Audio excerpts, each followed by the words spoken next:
பழனியில் இப்படி ஒரு சம்பவம் நிகழுமா என எவருமே நினைத்து பார்த்திராத காட்சி அது.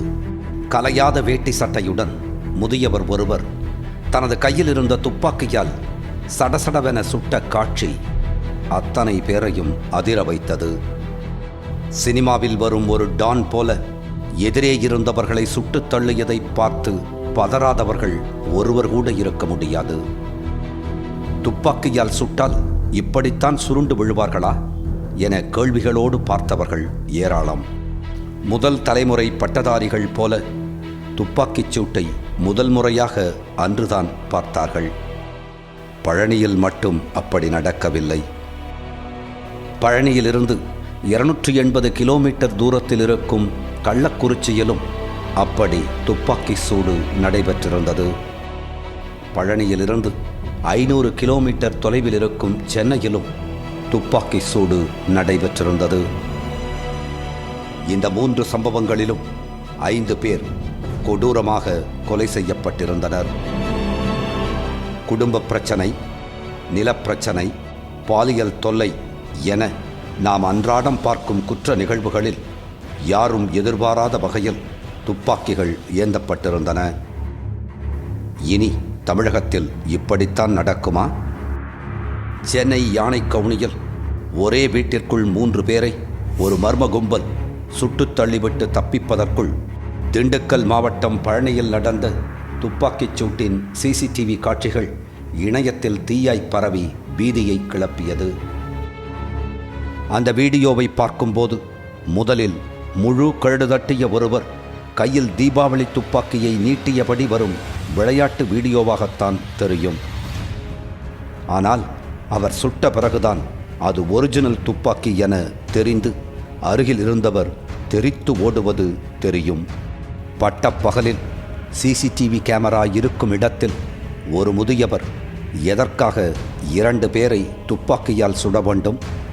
உண்மையை தெரிந்து கொள்ள திண்டுக்கல் மாவட்டம் பழனியை நோக்கி புறப்பட்டோம். திண்டுக்கல் மாவட்டம் பழனியப்பர் தெருவைச் சேர்ந்தவர் நடராஜன். இவர் பழனியில் திரையரங்கு ஒன்றை நடத்தி வருகிறார். பழனி அருகே அக்கரைப்பட்டி கிராமத்தைச் சேர்ந்தவர் இளங்கோவன். இவர் 1998 நிலம் ஒன்றை வாங்கியிருக்கிறார். 1997 எங்கள் அப்பா அந்த இடம் வாங்குறாரு. மொத்தம் அது 1 ஏக்கர் நிலம். 1 ஏக்கர் நிலத்தில் அவங்க பிளாட் பிரித்து விற்கிறாங்க. ஒரு 25 பிளாட்டுகளாக பிரித்து விற்கிறாங்க. இதில் ஒரு 7-8 நபர்கள் அவங்கவுங்களுக்கு என்ன முடியுமோ அந்த மாதிரி 4-5 பிளாட்டு, ஒரு சில பேர் 2 பிளாட்டு, ஒரு சில பேர் 1 பிளாட், இந்த மாதிரி ஒரு 7-8 பேர் வாங்கியிருக்காங்க. அதில் வாங்கிட்டு இருக்கிறதுல நாங்களும் ஒன் ஆஃப் த மெம்பர். அதில் நாங்கள் ஃபஸ்ட்டு வாங்கினது, கிரையம் வாங்குறது நாங்கள் தான் ஃபஸ்ட்டு வாங்குகிறோம். இது மாதிரி எல்லாம் வாங்கினவங்க சில பேர் மாற்றி மற்ற நபர்களுக்கு விற்றுட்டு போயிடுறாங்க. சில பேர் அவங்களே வீடு கட்டியிருக்காங்க. இளங்கோவனின் தந்தை பழனிசாமி நிலத்தரகராக இருக்க இருவரும் சேர்ந்து நிலத்தை வாங்கி போட்டுள்ளனர். நடராஜனும் பழனிசாமியும் நெருக்கமான நண்பர்களாக இருந்தபோது வாங்கிய இடம்தான் இருவருக்கும் இடையே பிரச்சனையை ஏற்படுத்தி இருக்கிறது. நடராஜன் தனக்கும் அந்த இடத்தில் உரிமை இருப்பதாக வழக்கு தொடர்ந்திருக்கிறார். ஆனால் அது பழனிசாமி மகன் இளங்கோவனுக்கு சொந்தமானது என நீதிமன்ற தீர்ப்பு வந்திருக்கிறது. நாங்கள்லாம் வாங்கி முடித்ததுக்கப்புறம் ஒரு 6-7 மாதம் கழித்து ஒரு அன்ரெஜிஸ்டர்டு பவர் டாக்குமெண்ட் வாங்குறார். அன்ரெஜிஸ்டர்ட் பவரில் 4-5 பேர் இவருக்கு பவர் கொடுத்த மாதிரி வச்சுக்கிட்டு இந்த பவரை கொண்டு போய் முன்சிப் பழனி முன்சிப் கோர்ட்டில் கேஸுக்கு கொடுக்குறார்.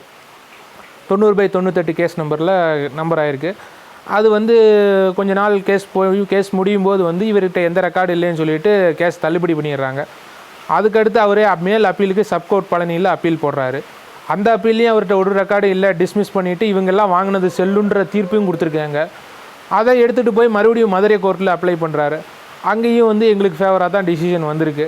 அந்த தீர்ப்புக்கு பின்னும் நடராஜன் ஒதுங்கிக் கொள்ளவில்லை. தொடர்ந்து பழனிசாமி தரப்பிடம் பிரச்சனை செய்தே வந்திருக்கிறார். பழனிசாமி தரப்பில் கோர்ட் தீர்ப்பை அடுத்து அந்த இடத்தில் வீடு கட்டத் தொடங்கி இருக்கின்றனர். இது நடராஜனுக்கு ஆத்திரத்தை ஏற்படுத்தி இருக்கிறது. எப்படியாவது மிரட்டி பழனிசாமியிடம் பணத்தை பறிக்க வேண்டும் என திட்டமிட்டிருக்கிறார். ஆனால் எந்த மிரட்டலுக்கும் பழனிசாமி தரப்பினர் மசியவில்லை. நீங்கள் எதுக்கு பணம் கேட்குறீங்க, உங்களுக்கு இதுக்கு என்ன சம்மந்தம் அப்படின்னு கேட்கும்போது அங்கே ஃபஸ்ட்டு ஆரம்பிக்குது. அடுத்து ஒரு தடவை என்னுடைய அலுவலகத்துக்கே வந்து நேரில் வந்து நீங்கள் வேலை செய்யக்கூடாது அப்படின்னு தாத்தா கிட்ட சொல்கிறார். அந்த அவர் வந்து போனதுக்கான சிசிடிவி எவிடன்ஸும் எங்கள்கிட்ட இருக்குது. அதுக்கப்புறம் நாங்கள் வேலை செஞ்சுக்கிட்டு இருக்கும்போது இந்த போலீஸ் ஸ்டேஷனில் போய் அவர் கம்ப்ளைண்ட் பண்ணி எல்லாம் முடித்ததுக்கப்புறம் போலீஸ் ஸ்டேஷனில் வரமாட்டேன்னு எழுதி கொடுத்துட்டு போனதுக்கு அப்புறமா அதுக்கு அடுத்த நாள் வந்திருந்தார் இடத்துக்கு. ஒரு 4 சம்மந்தம் இல்லாத நபர்களோடு வந்திருந்தார். அதுக்குண்டான வீடியோ ஆதாரமும் எங்கள்கிட்ட இருக்குது. 4 பேரோட கூட்டிகிட்டு வந்து வேலை செய்யக்கூடாது அப்படி இப்படின்னு மிரட்டிட்டு போகிறாரு. ஆனால் அதுக்கெல்லாம் நாங்கள் பயப்படலை. அதனால் என்ன செய்வதென்று யோசித்த நடராஜன் சம்பவம் நடந்த அன்று காலையில் தனது 2 சக்கர வாகனத்தில் அங்கு சென்றிருக்கிறார். அப்போது அந்த இடத்தை சுத்தப்படுத்தும் நோக்கில் பழனிசாமியும் அவரது உறவினர் சுப்பிரமணியும் அங்கு வந்திருக்கின்றனர். அண்ணனும் நானும் 2 பேரும் பழனி போகலாம்னு போகிறோம்ல. அவர் கோயிலுக்கு இது சஷ்டி விரதத்துக்கு போகிறோம்னு சொல்லி வந்தாருங்க. சரின்னு கூட்டி போகணுங்க. கூட்டி போக நான் இந்த இடத்துக்கு போயிட்டு வரோம்னு நான் சொல்கிறேனுங்க. சரி நானும் வந்துட்டு அப்படியே வரணும்னு சொல்லி வராருங்க. அப்புறம் நாங்கள் அங்கே போய் ஒரு 1/4 மணி நேரம் இருக்கிறோமுங்க. அப்புறம் ஒரு தேட்டருக்காரர் பைக்கில் பெரியவர் வர்றாருங்க. வந்தாருங்க. அவர் பழனிசாமிகிட்ட போய் என்னமோ சொன்னாருங்க. நடராஜன் மிக நிதானமாக தனது வண்டியை நிறுத்திவிட்டு பழனிசாமி தரப்பினரிடம் போய் என் பங்கிற்கு பணத்தை தந்துவிடுமாறு மீண்டும் வலியுறுத்தினார். ஆனால் பழனிசாமி அசைந்து கொடுக்கவில்லை. நீதிமன்ற தீர்ப்பு அவரிடம் இருந்ததால் பணம் கொடுக்கக்கூடாது என்பதில் உறுதியாக இருந்தார் அவர். பழனிசாமியின் மன உறுதி நடராஜனை நிலைகுலையச் செய்தது. சற்று நேரத்தில் அந்த கொடூர முடிவை எடுக்கிறார் நடராஜன். தீபாவளி முடிஞ்ச அடுத்த நாள் வந்து சரி இது கொஞ்சம் மழை இல்லாமல் டைமாக இருக்குது, இந்த டயத்தில் வேலை ஆரம்பித்தா சரியாக இருக்கும் அப்படிங்கிற மாதிரி தோணவும் சரி வேலை ஆரம்பிக்கலான்னு சொல்லிட்டு வண்டியை விட்டு வானம் தோன்றதுக்காக ஜேசிபி வந்திருந்தது. குழி தோண்டிக்கிட்டு இருந்தோம். அப்போ வந்து திடீர்னு அந்த ஸ்பாட்டுக்கு வந்து ஒரு துப்பாக்கியில் சுட்ட நடராஜன் அவர் வர்றாரு. வந்தவர் ஃபஸ்ட்டு வந்த உடனேவே வந்து பழனிசாமி எங்கே அப்படின்னு தான் ஃபஸ்ட்டு கேட்குறாரு. கேட்கும்போது வந்து அதில் ஒருத்தர் வந்து அங்கே இருக்கார் அப்படின்னு சொல்கிறதுக்குள்ள அவரே பார்த்துட்டு அவர் எந்திரிச்சு வர்றாரு. அவர் எந்திரிச்சு வந்தாலும் இவர் வந்து அவர்கிட்ட வண்டி நிறுத்தாமல் கொஞ்சம் தூரம் தள்ளி போய் வண்டி நிறுத்துறாரு. என்ன நோக்கத்தில் வந்தாருன்னு எங்களுக்கு யாருக்குமே தெரியல. கைத்துப்பாக்கி ஒன்றை எடுத்து சுப்பிரமணியை நோக்கி முதலில் சுடுகிறார். தோட்டா சுப்பிரமணியனின் வயிற்றில் பட ஏதோ ஒன்று வயிற்றை துளைத்த உணர்வில் அவர் பின்வாங்கினார். அடுத்த ரவுண்டில் பழனிசாமியை நோக்கி சுட கீழே சுருண்டு விழுகிறார். அதன் பிறகே அங்கு நடந்த விபரீதம் பலருக்கும் புரிந்தது. உடனே அருகில் இருந்த சுப்பிரமணியன் தம்பி முருகேசன் ஓடி வந்து ஒரு கட்டையை வீச நடராஜன் பின்வாங்கினார்.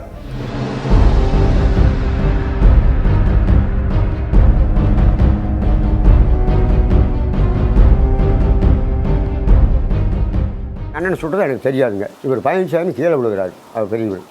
அவர் விழுந்ததுக்கு முன்னாடி திரும்பி பார்க்கணும் அவர் துப்பாக்கி கையில் இருக்குது. அதுக்கு பிறகு நான் கட்டையை எடுத்து வீசினேங்க. கல்லையை எடுத்து வீசினேன். என்னை சுடுறதுக்கு நீட்டினார். நான் அந்த மண்ணில் 2-3 தடவை மறைஞ்சிருங்க. அதன் பிறகு துப்பாக்கியால் சுடப்பட்ட பழனிசாமியையும் சுப்பிரமணியையும் பழனி அரசு பொது மருத்துவமனைக்கு கொண்டு சென்றனர்.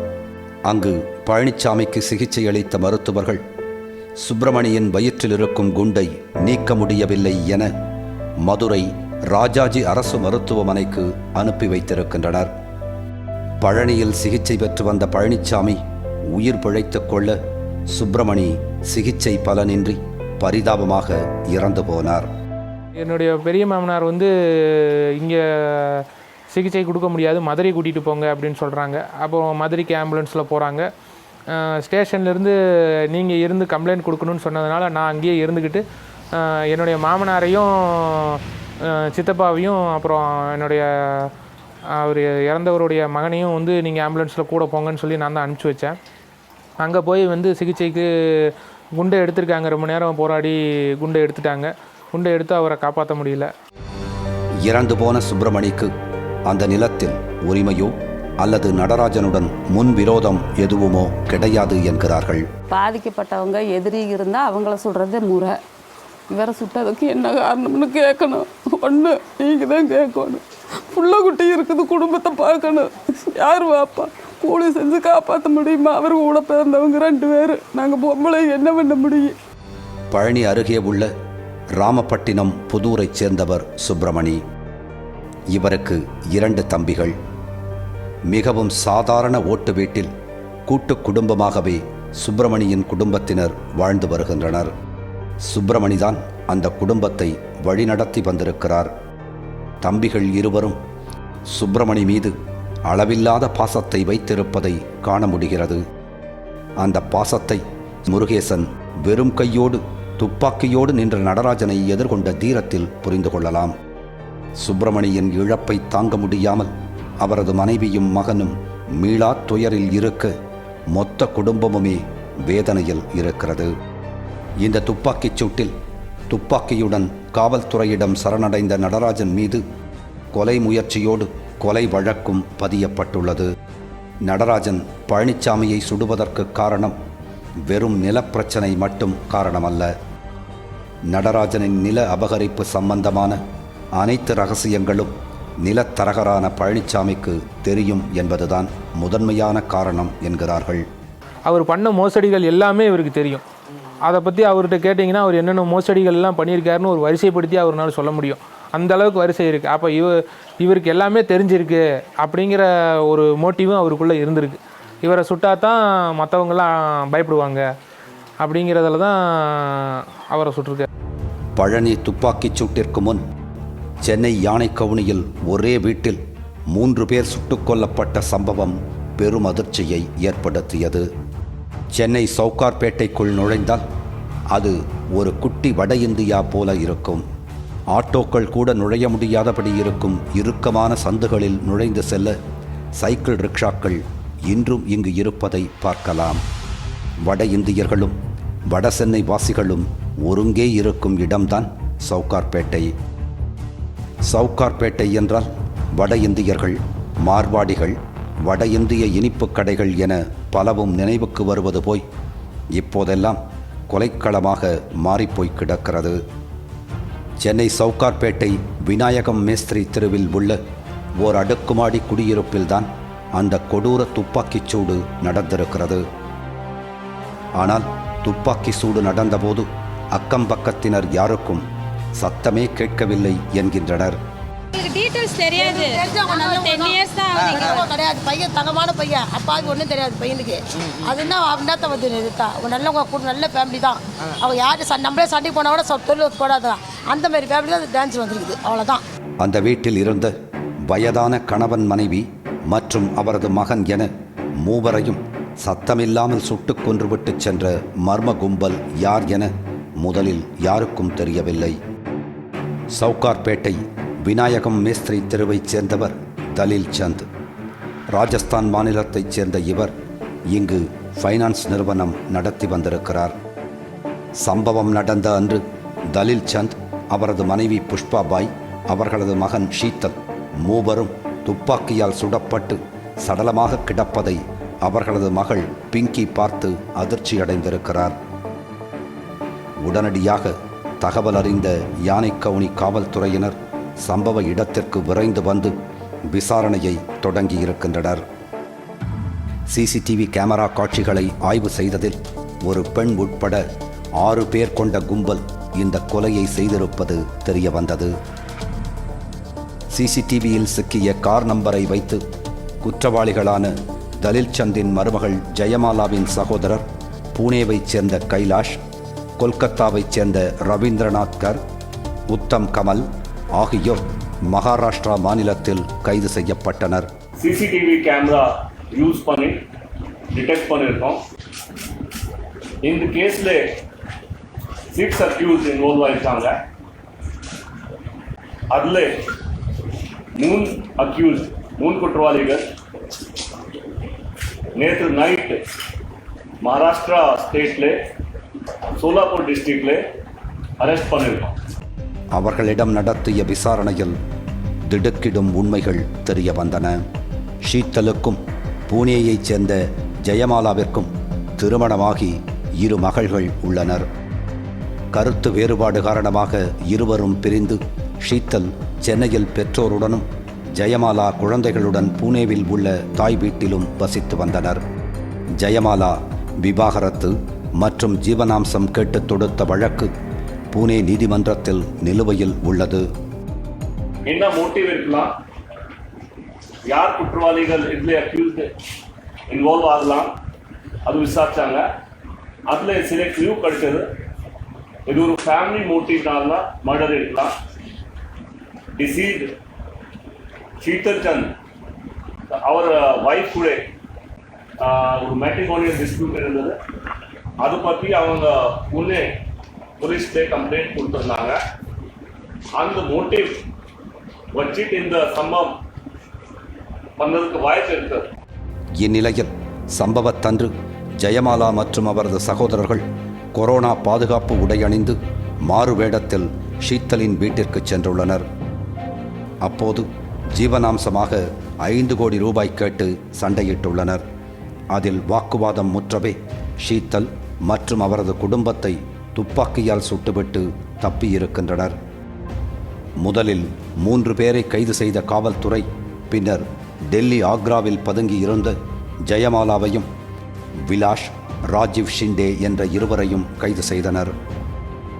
தொடர் விசாரணையில் இவர்கள் பயன்படுத்திய துப்பாக்கி ராஜஸ்தான் ஜெய்ப்பூரைச் சேர்ந்த ஓய்வு பெற்ற இராணுவ அதிகாரி ராஜீவ் துபே என்பவருடையது என தெரியவர அவரிடமும் விசாரணையை மேற்கொண்டனர். அதற்கு அவர் தனது கார் ஒன்றை கைலாஷுக்கு விற்றதாகவும் அதில் டேஷ்போர்டில் வைத்திருந்த துப்பாக்கியை மறந்துவிட்டதாகவும், பிறகு துப்பாக்கியை கைலாஷிடம் கேட்டபோது தருவதாகச் சொன்னவர் இப்படி செய்துவிட்டார் என பதிலளித்திருக்கிறார். இது எந்த அளவுக்கு உண்மை என தெரியாததால் போலீசார் மேலும் அவரை விசாரித்து வருகின்றனர். யானை கவுனியில் துப்பாக்கி சூடு நடப்பது இது முதல் முறையல்ல. கடந்த 2011 எலக்ட்ரிக்கல் மொத்த வியாபாரி ஆஷிஷ் சர்மா தங்கும் விடுதியில் மர்மமாக சுட்டுக் கொல்லப்பட்டார். அதேபோல 2016 டிராவல்ஸ் அதிபர் பாபு சிங் என்பவரை பட்டப்பகலில் சுட்டுக் கொன்றனர். தற்போது இது 3வது துப்பாக்கி சூடு சம்பவம் ஆகும். இதில் ஒரே குடும்பத்தைச் சேர்ந்த 3 பேரை மருமகளே சுட்டுக் கொன்றது அப்பகுதியில் பெரும் அதிர்ச்சியை ஏற்படுத்தியுள்ளது. வட இந்தியாவில் துப்பாக்கியால் சுட்டுக் கொல்வது என்பது சர்வசாதாரணமாக நடக்கும் ஒன்று. அதே பாணியிலான குற்றங்கள் வட இந்தியர் அதிகம் வசிக்கும் சென்னையின் சில பகுதிகளிலும் நடைபெறுவது தொடர்கதை ஆகி வருகிறது. கள்ளக்குறிச்சியிலும் துப்பாக்கியை தூக்கிவிட்டார்கள் என்றால் தமிழகத்தின் நிலையை என்னவென்று சொல்வது? ஆம், கள்ளக்குறிச்சி மாவட்டம் திருக்கோவிலூரை அடுத்து சிறுபனையூர் கிராமத்தில் அந்த கொடூர சம்பவம் அரங்கேறியது. பட்டப்பகலில் திடீரென கேட்ட துப்பாக்கி சத்தம் அந்த ஊரையே அதிர வைத்தது. சிறுபனையூர் தக்கா கிராம பள்ளிவாசல் தெருவில் வசிக்கும் சையத் ஹனீஃபின் மகன் ஹாரூன். சையத் ஹனீஃப் உரிமம் பெற்ற துப்பாக்கி ஒன்றை வைத்திருக்கிறார். அந்த துப்பாக்கியினால் தனது பக்கத்து வீட்டுக்காரரான ஷான் பாஷா என்பவரை சுட்டிருக்கிறார். உடனடியாக பதறியடித்து வந்த கிராம மக்கள் ஷான் பாஷாவை திருவண்ணாமலை அரசு மருத்துவமனைக்கு கொண்டு சென்றனர். அங்கு சிகிச்சை பலனின்றி பரிதாபமாக ஷான் பாஷா இறந்து போனார். நாங்கள் எங்களுக்கு ஒன்றும் பகையாளி இல்லை. நாங்கள் அண்ணன் தம்பி மாதிரி தான். அவங்க அப்பா எங்கே போனாலும் என்னை கையெடுத்து சலாமலிக்கம் பதிரும் சலாமலிக்கம் தான் சொல்லுவோம். நான் எதுவுமே கேட்கலையே, நல்லதான் நான் நினச்சேன். அவங்க வீட்டில் எத்தனா சாணா கூட போய் பதிரும் கூப்பிடுங்க, வயிற்றில் இருக்கட்டும், குளத்தை வீட்டும், ஒரு புள்ளிக்கு எதனா சாணாக்க கூட, வவுத்தால போனால் கூட பதிரும் கூப்பிடுங்க, பதிரும் தான் முன்ன கூப்பிட்டு போங்க. நான் எனக்கு தெரிஞ்ச வரைக்கும் வைத்து செஞ்சுட்டு தான். ஆனால் இம்மா பகையாளி என் பிள்ளை மேலே உயிர் எடுக்கணும்னு நாங்கள் பார்க்கல சார். உடனடியாக திருப்பாலந்தல் காவல்துறையினர் ஹாரூனை கைது செய்து விசாரணையை மேற்கொண்டனர். முன்விரோதம் காரணமாக ஹாரூன் ஷான் பாஷாவை சுட்டிருக்கலாம் என்ற கோணத்தில் போலீசார் விசாரித்தனர். அப்போது ஹாரூன் மனநிலை சரியில்லாமல் இருந்ததாக கூறப்பட்டிருக்கிறது. ஊரில் உள்ளவர்களும் ஹாரூனை மனநிலை சரியில்லாதவராகவே சொல்கின்றனர்.